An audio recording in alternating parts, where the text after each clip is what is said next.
তুরস্কে অবতরণের সময় খোলেনি বিমানের সামনের চাকা, অল্পের জন্য বিপদের হাত থেকে বড় বাঁচা বাঁচল বোয়িং বিমান। গত বুধবার তুরস্কের ইস্তানবুল বিমানবন্দরে দুর্ঘটনার শিকার হয় বিমানটি। এটি ফ্রান্সের রাজধানী প্যারিসের চার্লস ডি গল বিমানবন্দর থেকে তুরস্কের উদ্দেশ্যে যাত্রা শুরু করেছিল। এটি একটি পণ্যবাহী বোয়িং 767 বিমান, যা গত 10 বছর ধরেই পণ্য পরিবহন করে আসছে। 80 দশকে যাত্রীবাহী বিমান হিসেবে ব্যবহার হতো এই মডেলের বিমানগুলো। বর্তমানে এই মডেলের বিমানগুলো সাধারণত কার্গো বিমান হিসেবে ব্যবহার হয়। দুর্ঘটনায় পড়া বিমানটির মালিক মার্কিন কুরিয়ার কোম্পানি ফেডেক্স। বুধবার সকালে কার্গো নিয়ে এটি তুরস্কে এসে পৌঁছায়। বিমানবন্দরে পৌঁছার পর পাইলট যখন অবতরণের প্রস্তুতি নিচ্ছেন, তখনই বিপত্তি বাধে। পাইলট লক্ষ্য করেন বিমানটির নোজ গিয়ার বা সামনের চাকা ঠিকঠাক মতো কাজ করছে না।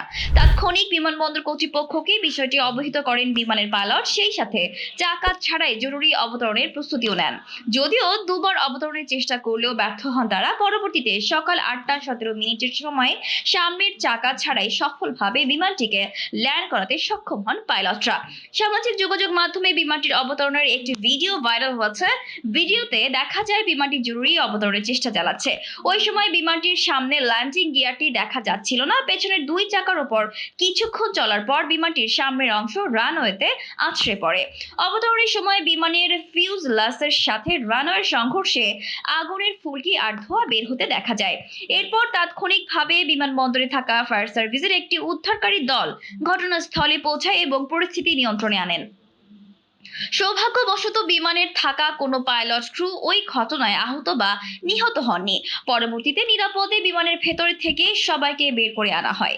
এই বিষয়ে তুরস্কের পরিবহন মন্ত্রী আব্দুল কাদের জানান, পাইলটরা যখন বিমানের ফরওয়ার্ড ল্যান্ডিং গিয়ারের কাজ না করার বিষয়টি জানান, তাৎক্ষণিক কন্ট্রোল টাওয়ার থেকে তাদের সাথে যোগাযোগ করা হয়। ল্যান্ডিং গিয়ার কাজ করবে না নিশ্চিত হওয়ার সাথে সাথেই জরুরি অবতরণের প্রস্তুতি নেয় তারা। এই সময় রানওয়েটিতে বিমান চলাচল কিছুক্ষণের জন্য পুরোপুরি বন্ধ হয়ে যায়, যদিও পরবর্তীতে কিছু সময় পর সেটিকে আবার খুলে দেওয়া হয়। দুর্ঘটনার বিষয়টিকে খতিয়ে দেখছেন বলেও জানান আব্দুল কাদের। যদিও চলমান তদন্তের ব্যাপারে এখনো কিছুই জানানো হয়নি তাদের পক্ষ থেকে।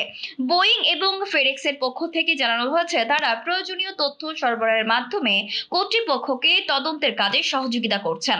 গত বছরের জুন মাসে বোয়িং কোম্পানির 22 বছর পুরনো একটি 717 বিমানও ল্যান্ডিং এর সময় একই সমস্যায় পড়েছিল। ডেল্টা এয়ারলাইন্সের অধীনে থাকা বিমানটিও নোজ গিয়ার ছাড়াই নর্থ ক্যারোলিনাতে অবতরণ করেছিল।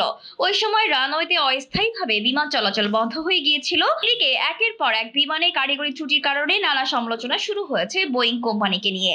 যদিও সার্ভিসে প্রবেশের পর বিমানগুলো রক্ষণাবেক্ষণ কিংবা পরিচালনার সাথে জড়িত থাকে না তারা।